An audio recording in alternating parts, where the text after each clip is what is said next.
Alright, good afternoon everyone.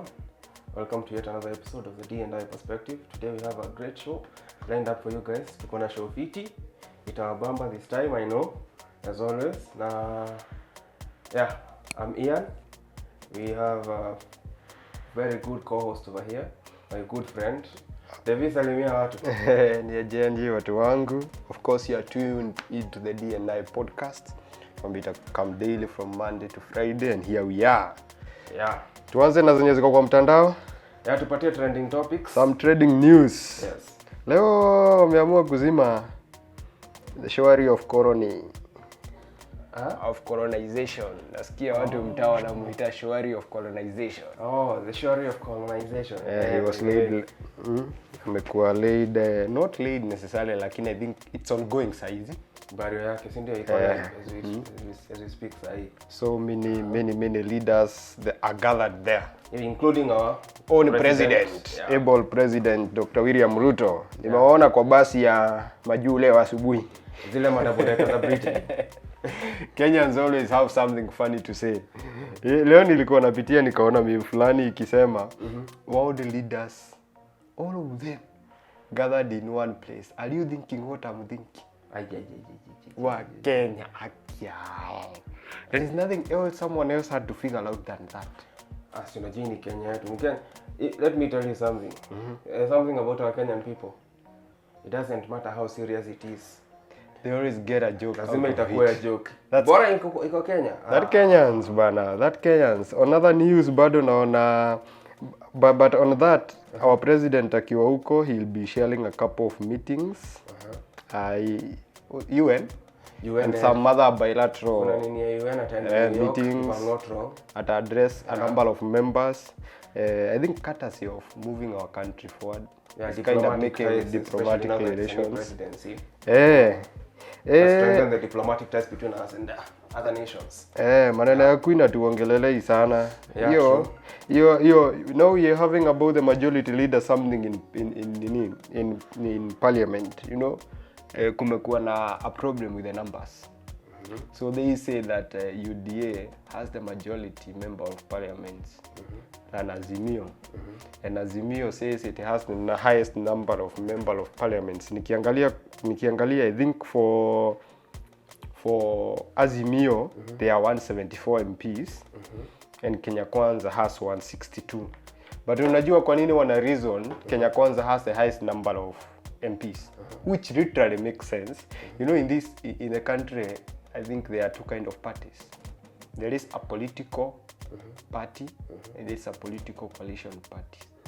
So one is a political party on its own, and the other one is a political parties. So Azimio is a political party. It's a political coalition. Kenya Kwanza is a political coalition party. You know, it's one party with a number of members. Azimio, it's a coalition that is made up of a number of parties. So Azimio in account member Jubilee MPs, ODM MPs, UDAP, all of them, they term them as their members. Today Wetangula was to alikuwa anastahili kupeana verdict yake kuhusu hiyo kitu. Lakini in my opinion I also think Kenya Kwanza has the number of MPs. Because Azimio in parliament, I don't think they don't even have one. They don't have one member of parliament. Because it's a number of coalitions that made Azimio. So Azimio is a political parties. Number of political parties put together into exactly, but Kenya Kwanza is a political party. It has its own member of parliaments. Azimio has the member of parliaments, but in different. So they are members of parliament in Jubilee, others in ODM. Both of them are termed to be in Azimio. So Azimio has no member of parliament.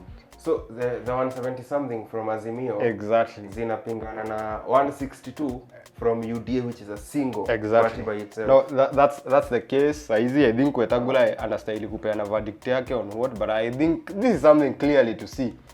Kenya Kwanza has, so they are fighting over the majority leader. So I think we have is it Irongo Kangata or something? No, Ishongwa, Kimani. not Let me check. Oh, Kimani Ichung'wah, I think was. Yes, let me check. They were supposed to be two. Supposed to be the Azimio side and the other side. So today, Speaker Moses Wetangula was expected to rule over the matter. I hope wata agree, lakini naona Kenya Kwanza will win all through. Yeah. Hizo vitu tumekuwa tukiangalia leo. Yeah. Yesterday our able DP Rigathi Gachagua alikuwa na interview na KTN. Wait, this guy speaks sense sometimes. Actually, we should draw our story from there today. Kuna kitu, there is something ulikuwa unaniambia before we started this podcast. What do you, just tell them what you are telling me, man. Because I think the interview was worthy. The interview, you know, I was listening and Gachagua was speaking to Sophia, KTN yesterday. And he had so much to say that really made sense. Although lazima tu angerudia maneno ya state capture na. Yeah, definitely. Lazima angerudia. But I think kuna something I got last night. He made sense in so many of his remarks. Yeah. Going on to our topic of discussion today. Yeah. So guys, if you have not watched that interview, see last night, Rigathi Gachagua, our able deputy president, had an interview with KTN's Sophia Wanuna, and in the interview he mentioned something that I found interesting, which is very true to our cases Africa. He used an analogy. Yeah, a true Kikuyu will have to use these things once in a while. Exactly. So mkisikia Rigathi amekaa kidogo akasema when you are in a hole you stop digging. Yani we call them the Kikuyu proverbs, but he tried to be fancy in some way, so he used them in English. So yesterday he used analogy. Let's start with that analogy first. So there's an analogy he used and I found it very interesting. Alisema you know, for the longest time walikuwa na manifesto anasema about Kenya will be free to criticize this government of theirs.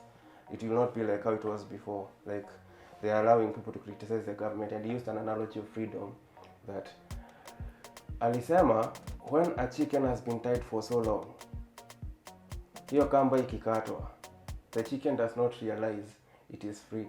Sometimes you need to kick it isonge ndio realize iko free. And the thing that made him say that was because of the comments he made about Uhuru's governance during their swearing in front of other dignitaries all over the world. Akachomea Uhuru. So ndio alifanya ulizo hiyo swali. So akauliza why he did it, and his response was that he needed to make people realize that they are now entering into a space where it is free for them to criticize their government. And use that analogy, and I found it very interesting. And here's why I found it very interesting, Devi. Sasa, before even you tell us, I think Gachagua was trying to bring something of their new whole era. Yeah. Yani alikuwa anajaribu kuambia mazei serikali imekaa. Exactly. Na mko free. Mko free kukichomea. You remember? Exactly. You remember akipeana hiyo speech yake alisema you don't have to make WhatsApp calls now for the fear of being recorded because you're in African country. Azin alikuwa anajaribu, lakini kuna Kenyans walifeel mazee likiji alichoma ungegoja wageni waishi. Actually there were some memes zilikuwa zinapita zikisema ati so DP angegoja, DP ni kale kamtoroka na fichango wageni wakikuja. But I think he was just this true guy. Yeah, that is personality. He was just being we sema ukweli and the truth has to be done. We have inherited a dilapidated economy. True. So tunaanza hapo. That's why ali come up na hiyo analogy akisema Kenyans need to realize that freedom is here. Exactly. And most of them think, unajua walipigwa kitambo, unajua ukipigwa ukinyoroshwa ukalala, ukaendelea tu kulala. Exactly. Hata mafuta ikiongezwa, hatupigangi kelele siku hizi. Yeah. So he was like, you need to get a walk. Exactly. Ishaanza, we are, the new era is here. Exactly. New era is here, bana. So you have to be pushed to realize. So that's what Ligiji was easily trying to give. Ajua wanapeananga allergies, and then our media got another problem. Wanachukuanga party yenye yake which seems messy, and then yani I don't think they paint it or wanaipeanga in a reprimanding way yenye inakaa filthy and stuff. Lakini it speaks much sense. Nilikuwa najaribu kuangalia hata before nikupe space ili utupatie hiyo site. Kuna time alisema uniform ya polisi inakaa uniform ya woman guild. The PCA women guilds irudishwe. It is true, and I support him 100%. In a statement, in a clear statement, he just gave an analogy. So in every school, hata ukifungua shule, karibu na ya kwenu, uniform ya that new school will be far much different from zenye ziko karibu. You don't choose a color, hata ukitengeneza your own logo or a company or something, you create something unique from a unique color yenye haina mtu mwingine. Same the police would have done or gotten a new color and it's different. Those are knowledges Gachagua uses, lakini our media tries to play in it. He directly said this. Yeah, true. Unaona? So I think that's why akatumia hiyo analogy. Lakini akofiti likijia chomi sasa. Yeah, na ndio maana kuna shida sana na youth media because what media does wanachukua Gachagua hana shida na media. Okay, he said clearly the media should not be worried by his and Ruto's government. What the media need to do is be responsible. Exactly. You know, just be transparent. Lakini you don't be worried of their government. They'll not use the government to pass their interest or something. It's for public use and good. Do your part responsibly, and the public will give they will get the order of their opinion from what you give. Yeah. And the funny thing, you should start with that because part of our discussion also touches on that today. You see, wakati our able deputy president alisema jana that when a chicken that has been tied for so long, when the rope is now cut, the chicken does not realize it is free until it is kicked. Do you realize imesonga further than usual. Plan imeachiliwa. Exactly. Twende. And that had me thinking. Now, overthinking is kind of my thing, but I do it in a very right way. So your statement ilifanya ni go back to our mentality as Kenyans and Africans in general, especially Kenyans. The last time tulikuwa held captive was during colonial times, right? And it's funny thing nasema hii kitu. Jana umeanza kuongea maneno ya colony na leo tunaenda kuzika surely of colonies. They call them the queen. Kwani iko nini? If it happened, it happened. It happened. Right? Yep. So, when we were being colonized, hiyo time Africa tulikuwa na a captive. Unajua colonization, the whole concept of colonization ni kushikanishwa, and then your masters force you into their own ways. Si ndio? So akatuambia chaneni na traditions zenu, achaneni na nini, and then they forced, not suggested, forced their systems on us. They forced their education system, they forced their religion, they forced their beliefs, they forced their way of life, everything onto us. Now Africa before colonization ukweli tulikuwa nyuma, but sasa wenye walikuja tukaanza kupick up things from them. But the thing is, even after free ourselves from colonization, after like tumejikomboa, in our heads hatujaacha kuwa colonized. What do you mean? We are still colonized in our heads hadi wa leo. What do you mean? Yes. Bado unaona wewe venye uko sahi. Kwa akili yako, kwa kichwa yako, you don't realize it. In your subconscious, you're still colonized. This guy didn't force anything on us. We do it out of our own will. Be quiet. Do you ask why? Not exactly. Okay, let me explain it to you now. Huh? No. What the fuck is this guy trying to say? Yeah, true. Acha nikwambie kwa nini. Okay, make me understand then. Yeah. You see, when these guys came, wali to force into a system where now we have to do what they say, how they say it, and how they do it. So, after wameenda, I expected that after colonization, nikisoma history back wakati nilikuwa Rayman High School, nilikuwa na expect at some point, now that our colonizers have been forced out of the country, we'd go back to our tradition, ama tuchukue some of their things that are beneficial, and then we rudishe zetu zenye ziko beneficial. We combine them. We combine them into something powerful that can propel us. But what did we do? We still followed their ways. No, we didn't follow. Let me tell you one thing. Actually, you're using the word follow, so you are not forced into it. You know what happened is that we inherited the society or the culture, the Western culture, and forgot our basic traditional culture. That's colonization. We were not forced. It is colonization. We inherited the hata wacha tuweke in a very simple way. Okay. Let's get something like the way we dress. True. Back then, during our traditional times, people really wore in a very, let me use the word, moral way. Decent. I don't want to use the word decent because I think back then there were still people who didn't wear in a decent way. Like it was moral. Yes, it was moral. Our moms and our grandmothers would wear skirts that were down to knee. You know? what happened is when these guys came over, we inherited a new culture of which we called fashion. Not just fashion, it's everywhere. We call it fashion. And fashion evolves with day and time. True. This happens each and every day. Every day we wake up, there is a new fashion. Yes. Right now you see, back then ladies didn't wear pants. These days ladies wear pants. Exactly. Wakachana na kamisi. Ndio hiyo, kamisi ikaisha, saizi wanavanga hata ragged. You know, we don't call them mini. You know, it's mini skirts. Imeishia penye imeanzia. Some go to clubs and walk in town barely naked. Again, it's fashion. Now you're explaining my point. No. Now you're it's explaining my point. They are not forced to. They inherit a culture from someone else. There is someone who does a certain fashion based on my, a certain guy is my idol. Same case we do to business. Same thing we do to film. Like we trying to get into film. And I say, Abel, you look to someone like Mberic, you say, those guys are my idol. I want to be like those guys. So some of the things you do exactly like they do. Here's the problem. We do it willingly. We were not forced to. We decided to leave our old culture into the new incoming culture of new era, change in technology, advancement in fashion and clothing, I think we are just moving in time. It's just moving in time. We are not colonized. We're just moving in time. We are moving in time, but this is it. This is the thing that makes me think we're colonized now. Huh? So,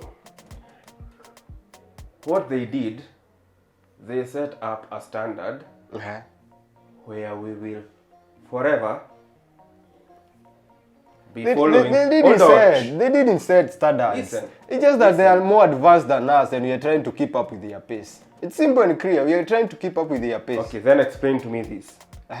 They came and colonized us, gave us the best of their technology, introduced us. They utilized our natural and basic resources and wealth, which we ourselves hadn't discovered. Hold on, let me finish. Yeah? So they came, introduced us with their technology, their way of life, the education system, right?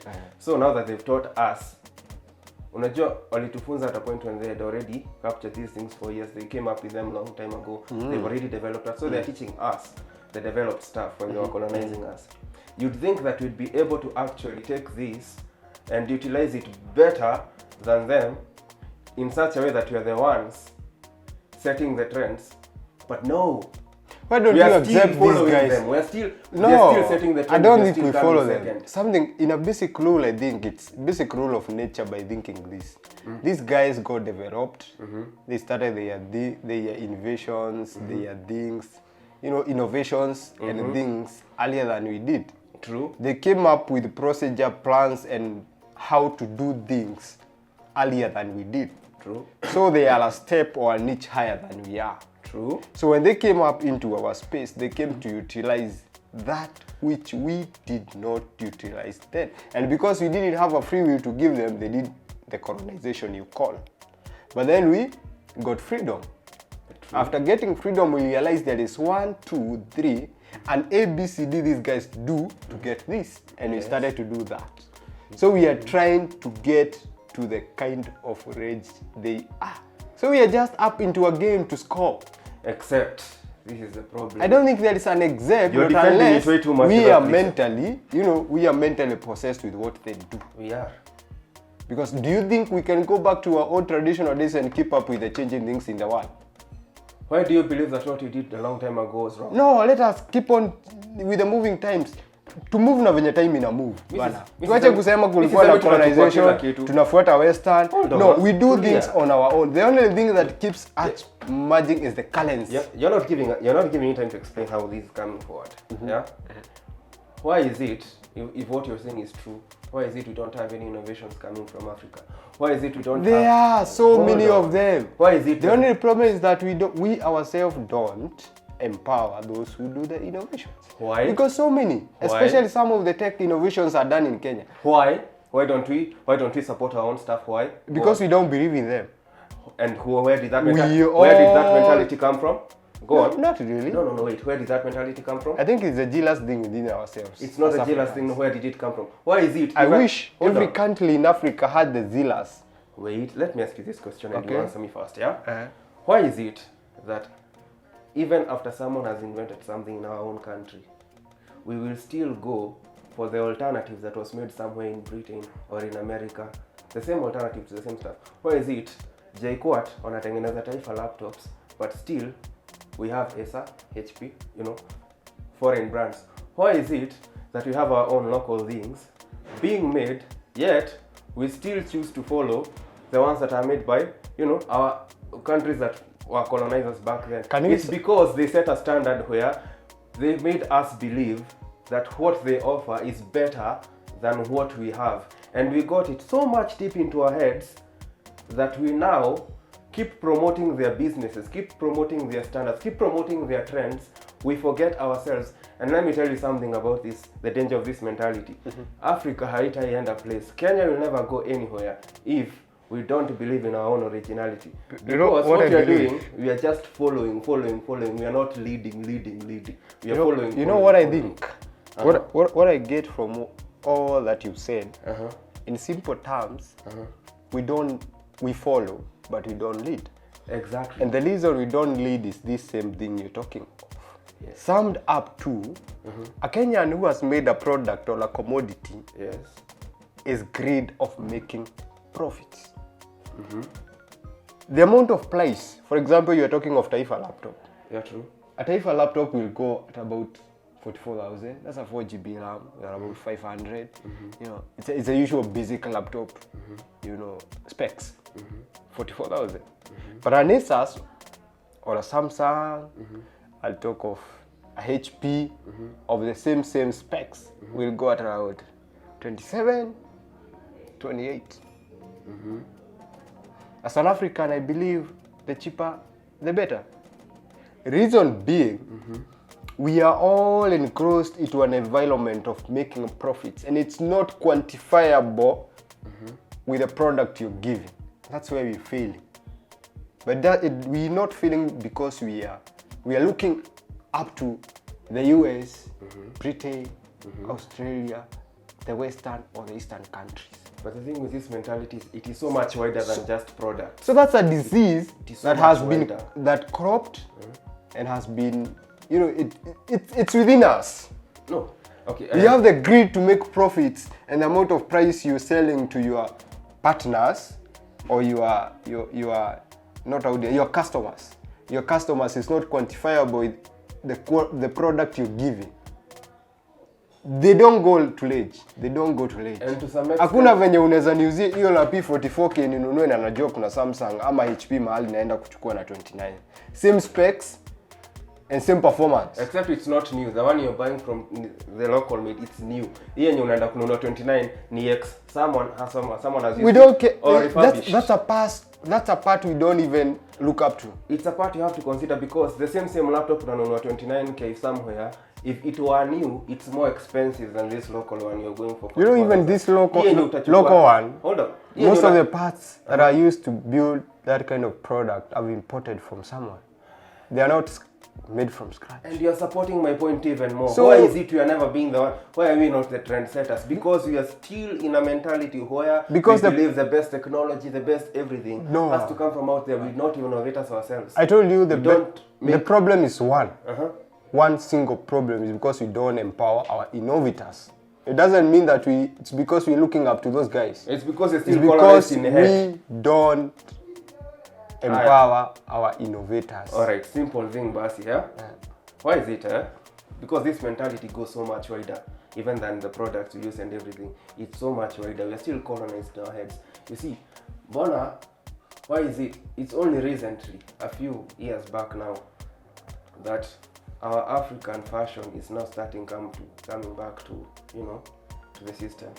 Stories za Ankara, kitaingia na nini, ndio zimeanza kurudi. Alafu tena hairstyles like dreadlocks. See, the thing is, ever since, hata ukienda national archives sahi, angalia historical photos. Your ancestors za Kikuyu man, they had dreadlocks. Wewe kwa nyumba ya babako ungeruhusiwa weke dread. Hii story naona itaisha. Tulia. This story will not end, and I want to hear your views from your side.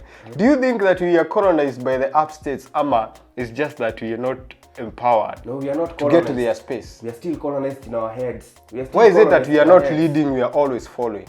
Is it because we are colonized mentally, or those guys are in a stage where we've not yet made to keep up because we are not empowered? Tell me in the comment section, subscribe, share. The channel is PichaClear Films. Or be a bye-bye, because this conversation would end. But think about it, guys. Think about it. Everything you do, utaona tu unafuata trend somewhere ilisetiwa na mzungu sana. It is not your original idea. Umevaa Gucci, kwa nini mzungu alikwambia Gucci ndio trend? Unavaa Versace, kwa nini yeye alikwambia ndio trend? Kuna designers wetu hapo wewe. Don't I have to look good? Hold up. Unatumia technology iko majuu. Kwa nini? Because here we don't have our own innovators. Kwa nini? Because they are still looking up to somewhere. We are not decolonized enough to come up with our own stuff, our own original designs. Think about it, guys, and tell us what Oh boy. Think Keep about up with time and changes in technology. Don't get left behind just because there was some old stuff made somewhere. Keep up with time. Have the best, fashion, trending, get yourself the new stuff. If your country didn't make it to make one, usiachwe nyuma. We see you tomorrow at 2 p.m. Bye bye. Have a nice time, and please do keep commenting. Tell us about what you think about the topic. Yeah, tell us what you think about it, and remember the channel is PichaClear Films. Subscribe, share, chukua link hapo utumie wase, say something, tell us something in our comment section, comment about the show. Yeah, and we'll see you in the next episode. Have a nice time.